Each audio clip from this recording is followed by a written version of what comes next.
So super hint, if you see a crap ton of bacteria showing up in the bacteria section, they probably need gut bacteria. Instead of focusing on killing it all, you need to repopulate it. The last and fourth thing is gut motility. So now we're talking vagus, lymph, abdominal massage, anything to get the food to move through quick. Could you repeat after gut mobility, they need vagus? Vagus and lymphatic.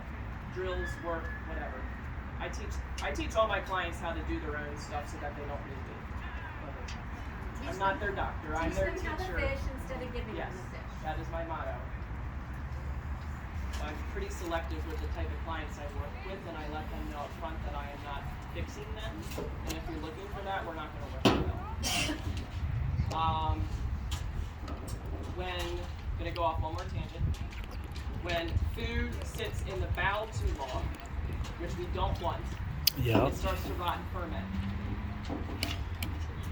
So let's just say you put a cheesecake in your purse, walk around with it for a week. What do you think that purse is going to look like? You. What do you think the inside line of your gut's going to look like? You. And then you're going to start seeing candida, yeast, fungus. And leptin. Yes. What? You're going to start increasing the distillery in your gut, and you're going to see all kinds of They'll come to you and Alcohol. say, I yes, all the time, the I'm gut fighting alcohol, the alcohol. You know the alcohol that shows up there, everyone's like, I don't drink any alcohol. Tammy. Your gut's producing moonshine. Right. Let's go. Yeah. The tobacco nightshades that everyone keeps saying, I don't even smoke. You're eating nightshades. That's why it's coming up. Tomatoes are super inflammatory. Nightshades, if you have an autoimmune disease, they need to go. Eggplant, tomatoes, potatoes. Both kinds of potatoes. Sweet potatoes are okay. Unless you don't have So in my gut program, those are the basics. Now, depending on what you're seeing on your scans, will kind of cue you into, do I need to take out histamines? Do I need to take out oxalates? If you have oxalate issues, you need to look at the kidneys. You need to look at candida, yeast, fungus, aspergillus. Dumb it down more. No, slow down. I can't. My brain goes too fast. Kidneys, candida, fungus. Aspergillus, And this aspergillus. fungus, all that yeast damp. When I see a lot of yeast and dampness in someone's body collectively, they're not moving food through the bowel fast enough. So this is where you really have to stop looking at every line item. This drives me crazy. You need to look at things in groupings and pairings and patterns. Okay? So candida, yeast, fungus, mold, that's collectively, you have too much dampness in your bowel. Why? Do you have low stomach acid? Is food not moving through the bowel fast enough? Is there a dysfunction with the bacteria? Okay? So don't look at it like, oh my God, I have candida, I need to stop eating this, that, and the other, and take this. What's feeding all that? So like, Deb's always talking about the cause of the cause of the cause. You have a thyroid issue. I don't care. Why do you have a thyroid issue? Well, my adrenals are stressed. Why are your adrenals stressed? Well, let's see, Becky just moved. Have a new car, a new state, a new job. And you got a new car on a road trip. Yes. So what emotions are coming up? That's why your adrenals are stressed. That's why cortisol is being secreted. That's why your thyroid is doing what it's doing and getting blown up. So address that at the top, the emotions. So now we're talking inner voice. You can help your thyroid. The pendulum will start swinging in that range where it should be instead of these massive swings back and forth. Which again, our scanner, just simply scanning and optimizing every day, is going to keep that pendulum from swinging far right to left into more homeostasis. Okay, so just simply scanning and optimizing every day, you're going to get that effect. Because remember, the body is always trying to heal itself, and if you give it what it needs, or communicate with the nervous system like I do, you'll know exactly what your body needs. And then that pendulum can kind of swing back and forth. Again, cause of the cause of the cause. Any more about food sensitivities.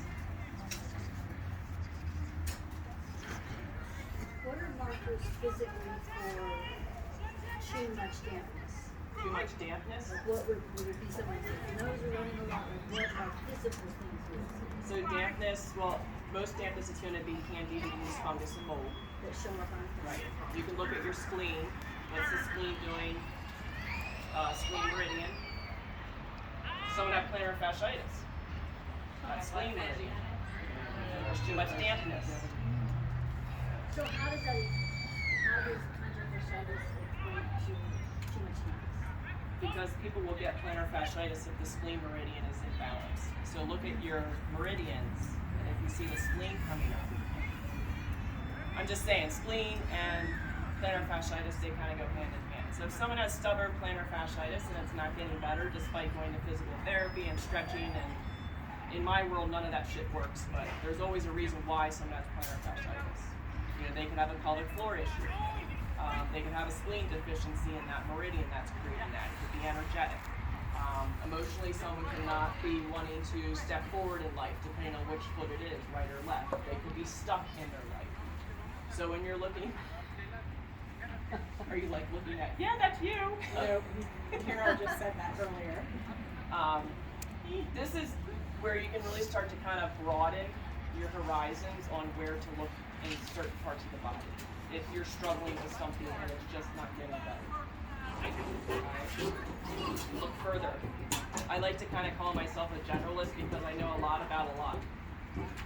I don't really specify or specialize in like one thing. Like I'm not like a gut health specialist or a hormone specialist. I like to know a lot about a lot because if it is something more than what I can handle, then I can pass them off to someone who does that's all they do. But at least I know when I have that knowledge to know this is more than what I can handle, or there's something else going on that I'm not equipped to be able to do. I'm all for sharing. So if someone out there does something better than I do, that's who I send them to. Because ultimately we're all here to help people and to teach people to get them well. It's not all about what I do. And I'm out here just trying to train and educate people right now because I'm getting worried. So I need more people to be able to learn and understand like what you're looking at on your scans. So a lot of my time has been dedicated to training other practitioners and kind of helping them get quicker with learning and understanding the reports because it is complicated. Yes.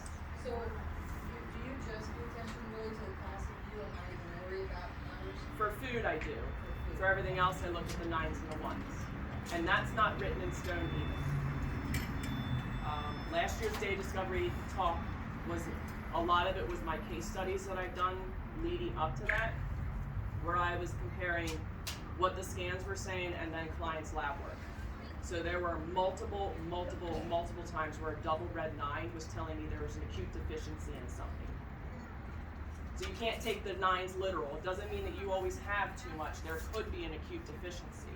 And what you'll notice is it'll vacillate between 9